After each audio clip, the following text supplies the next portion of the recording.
kecha men shu bir narsani shohid bo'ldim va quvondim. Oti Muhammad Umar aka.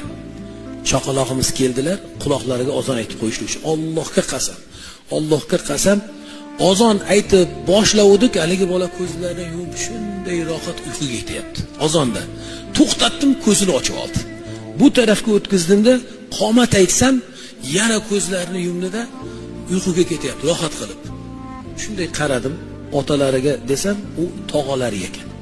Siz dadasimiz desam, yo'q, men tog'asiman.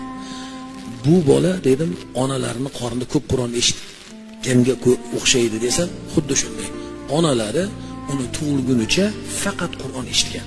Haligi bola demak onaning qornida faqat Qur'on eshitib büyüyüp ulg'ayib tug'ilganligi uchun Qur'on o'qishligi bilan u boyagi bola ko'zini yumib shunaqa rohatga, huzurga ketyapti-da. Aslida onalarimizdan boshlanadi Qur'on ta'limimiz. Har biringizni ilohim ahlingiz mana shunday bo'lsin. Men aytaman doim, oshxonalarda ish qilib turib ham Qur'on eshitsa bo'ladi.